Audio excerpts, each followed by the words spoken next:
Sir Jagan గారికి ఇటు ఇసుక అండ్ మద్యం ఈ కుంభకోణాల్లో ఉచ్చు బిగించే అవకాశం అయితే కనిపిస్తుంది సార్. అటు పురంధరేశ్వర్ గారు చూస్తున్నాం. రోజు రోజుకి ఇష్యూని రైజ్ చేయడం, టైట్ చేయడం చూస్తున్నాం. మరి ఈ కుంభకోణాల్లో ఒకవేళ ఇప్పుడు జగన్ గారికి ఇరుక్కుంటే మాత్రం ఏ పరిస్థితులు అంటే ఎదురయ్యే ఛాన్సెస్ ఉంది? తను ఎలా ఎదుర్కుంటాడు? మరి అరెస్ట్ అయ్యే అవకాశం ఏమన్నా కనిపిస్తుందంటారా సార్? యా జగన్ ఈ ఇసుక మద్యం ఈ రెండు ఫస్ట్ జగన్ ఈ రెండిట్లో జైలుకి వెళ్ళే అవకాశాలు కనిపిస్తున్నాయి. ఎందుకంటే ఆల్రెడీ పురంధేశ్వరి ఈ రెండు కుంభకోణాలకు సంబంధించి డీటెయిల్ ఫైల్స్ తయారు చేసిన ఆమె గ్రౌండ్ లెవెల్లో కూడా అనేక ఊర్లు తిరిగింది, అనేక రీటైల్ లిక్కర్ షాపుల దగ్గరికి వెళ్ళింది. అక్కడ లావాదేవీలు ఎలా జరుగుతున్నాయి, రీటైల్ లావాదేవీలు ఎందుకు జరగట్లేదు, ఇవాళ భిక్షగాళ్ళు కూడా స్కానింగ్ వాడుతున్నారు, యాప్లు యూపీఐ యాప్స్ వాడుతున్నారు, గూగుల్ పేలు వాడుతున్నారు.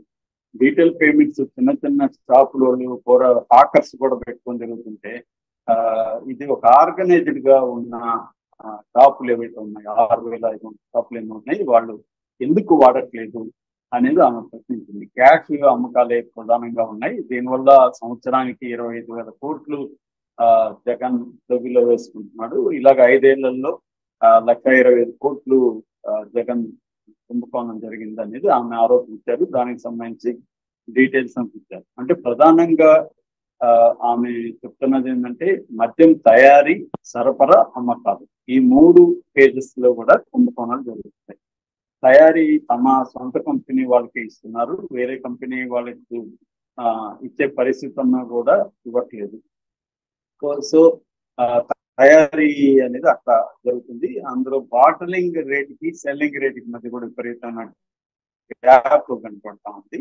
సో అందువల్ల తయారీలో కుంభకోణం, రెండవది సప్లైలో కూడా కుంభకోణం జరుగుతూ ఉంది. మూడవది అమ్మకాల్లో కుంభకోణం. అమ్మకాల్లో డీటెయిల్ పేమెంట్ లేకపోవడం వల్ల క్యాష్ అనే దాంట్లో ఏమవుతుందంటే ఎంతన్నా మ్యానిపులేట్ జరుగుతున్నాయి అనేది ఆమె ఆరోపించారు. దానికి తగినట్టు ఈ రిజల్ట్ 4వ తేదీ వస్తే 5వ తేదీ నుంచి తెలుగుదేశం ప్రభుత్వం మద్యం కుంభకోణం మీద దృష్టి పెట్టింది. 5వ తేదీ Andhra Pradesh state beverages corporation limited ఆఫీసుల మీద దాడి చేసి అందులో ఉన్న డాక్యుమెంట్స్ ని, సీడీల్ని, తర్వాత హార్డ్ డిస్క్లు ఇవన్నీ స్వాధీనం చేసుకున్నారు.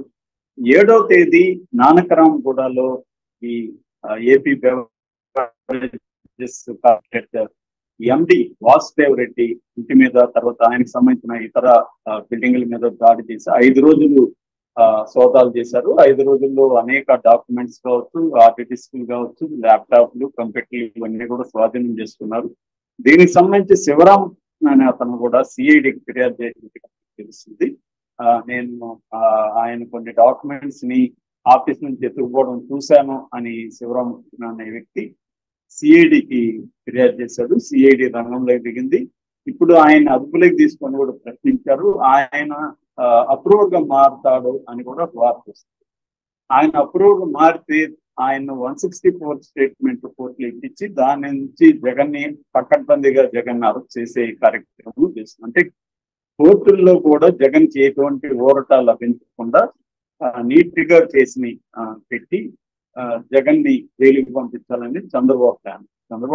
చంద్రబాబుకి ఏంటంటే ఆయనకి ముందు నుంచి కూడా ఒక లీగల్ సిస్టమ్స్ మీద అండర్స్టాండింగ్ ఉంది, పట్టు ఉంది ఆయనకి.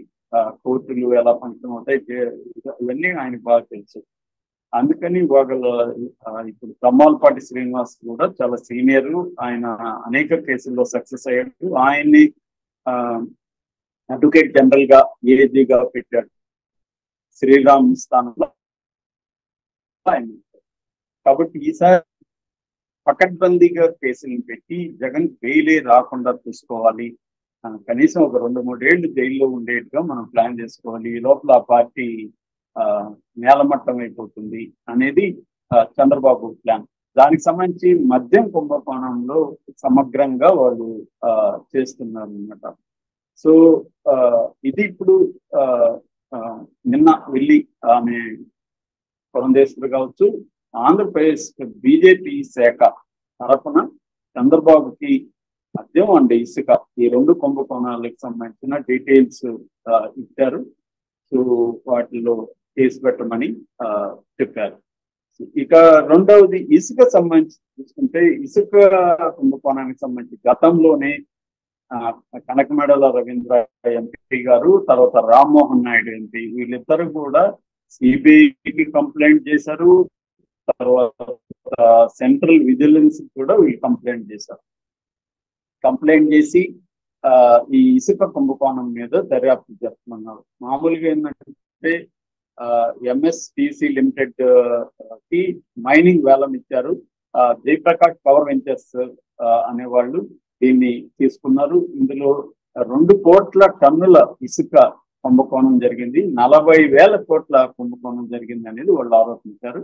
దీనికి సంబంధించి కూడా క్లియర్ గా ఇసుక కుంభకోణం సంబంధించి కూడా డీటెయిల్ గా వాళ్ళు కలెక్ట్ చేసిన మెటీరియల్ నిన్న పురంధేశ్వరి ఇచ్చారు. అంటే ఇటు ఇసుక ఇటు మద్యం, ఈ 2 ఖచ్చితంగా పెద్ద స్థాయిలో కుంభకోణం జరిగింది. ఈ 2 కూడా జగన్ కూడా బ్యాడ్ నేమ్ తెచ్చిన 2 కేసులు కూడా ఇవే అనమాట. జగన్ కి ఫంక్షనింగ్ లో కానీ ఇదంతా కూడా బ్యాడ్ నేమ్ కూడా తీసుకొచ్చాయి. అంటే ఈ 2 దీంట్లోని జగన్ ఇబ్బందులు కూడా గురైనట్టుగా మనకి తెలుస్తుంది. సో ఈ క్రమంలో ఇప్పుడు ఈ కుంభకోణాలు అనేవి ఇసుక మద్యం ఆల్రెడీ మద్యానికి సంబంధించి సిఐడి రంగంలో దిగింది. ఇసుక సంబంధించి ఇంకా ఏ ఏజెన్సీ కూడా రంగంలో దిగలేదు.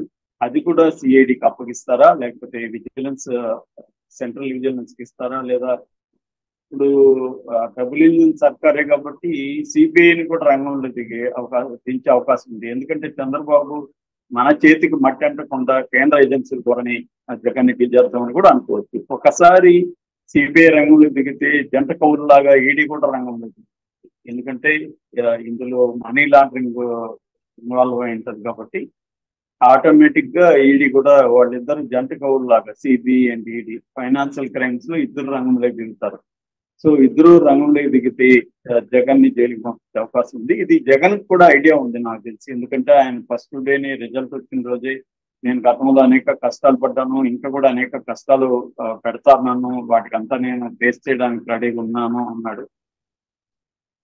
మరి జగన్ జైలుకి పోవడానికి కూడా జగన్ కూడా ఇవన్నీ అర్థమయ్యే ఉంటాయి. జగన్ ని త్వరగా జైలుకి పంపించే అవకాశం ఉందని తెలుగుదేశం నాయకులే చెప్తున్నారు. సో వాళ్ళు మనకి కలిసినప్పుడు చాలా మంది తెలుగుదేశం నాయకులు ఏంటంటే ఎంత త్వరగా పంపిస్తాడు ఇదే గాని ఖచ్చితంగా అయితే పంపిస్తాడు. ఒక ప్లాన్ ఒకసారి కేసు పెడితే పక్కాగా ఉండాలి అనేది చంద్రబాబు. అందుకని ప్రైవేటు అడ్వకేట్ల సలహాలు కూడా నేషనల్ లెవెల్లో ఆయనకి తెలుసు కాబట్టి, సో చంద్రబాబుకి నేషనల్ లెవెల్లో కూడా అడ్వకేట్స్ తో పరిచయాలు ఉండడం, ఆయనకి సుప్రీంకోర్టు అడ్వకేట్స్, సీనియర్ అడ్వకేట్స్ ఆయనకి తెలుసు, సిద్ధార్థ లోధరా లాంటి అడ్వకేట్స్. సో వాళ్ళ సలహాలు కూడా తీసుకొని ఒక టైట్ కేసు లాగా, అంటే జగన్ ఇప్పుడు అరెస్ట్ చేస్తే అతను జగన్ ఏమేమి చేస్తాడు, బెయిల్ కోసం ఎట్లాంటి ప్రయత్నాలు చేస్తాడు, దాన్ని అడ్డుకోవడానికి ముందే ఎలాంటి ప్లాన్ చేయాలి, ఇదంతా కూడా చంద్రబాబు టీం ఆల్రెడీ వర్క్ చేస్తుంది. సో అందువల్ల జగన్ అయితే ఖచ్చితంగా జైలుకి పంపించే అవకాశం అయితే ఉంది. ఎందుకంటే జగన్ జైలుకి పోతే వైసీపీ నుంచి కూడా పెద్ద ఎత్తున నిరసనలు, ప్రజల నుంచి నిరసన కూడా వచ్చే అవకాశం ఏం లేదు. ఎందుకంటే మనకి ఆల్రెడీ చంద్రబాబు వెళ్ళినప్పుడు కూడా పెద్ద నిరసన రాలేదు, కానీ చంద్రబాబు కోర్టుల ద్వారా తన అడ్వకేట్ ద్వారా డీల్ చేసుకోగలిగారు. కానీ జగన్ కి ఆ స్థాయి లేదు. చంద్రబాబుకు ఉన్న సపోర్ట్ సిస్టమ్స్ జగన్ కి లేదు కాబట్టి జగన్ ఖచ్చితంగా మనలాగా ఎబ్సెంట్ గా చేయలేడు. అయినప్పటికీ కూడా మనం ఎక్కడ లూజన్స్ లేకుండా చూసుకోవాలని చంద్రబాబు ప్లాన్ చేస్తున్నట్టు తెలిసింది. అతి త్వరలోనే, ఎక్కువ కాలం టైం ఇవ్వకుండా ఈ స్థానిక ఎమ్మెల్సీ ఎన్నికలు ఇవన్నీ ఉన్నాయి, ఈ లోపలే జగన్ ని జైలుకి పంపించేద్దాము అన్న ప్లాన్ చంద్రబాబు ఉంది. దీన్ని మరి జగన్ ఎలా ఎదుర్కొంటాడనేది చూడాలి. ఆల్రెడీ సిబిఐ కూడా ఈ రోజు నుంచి నాంపల్లి కోర్టు విచారణ మొదలుపెట్టింది. 130 డిశ్చార్జ్ పిటిషన్ల మీద స్టార్ట్ అయింది. ఇది ముందుకెళ్ళి అతని అక్రమాస్తుల కేసుల్లో కూడా బెయిల్ కానీ క్యాన్సిల్ చేయగలిగితే అతను జైలుకి వెళ్ళిపోతాడు బాటలో కూడా. ఎందుకంటే ఆల్రెడీ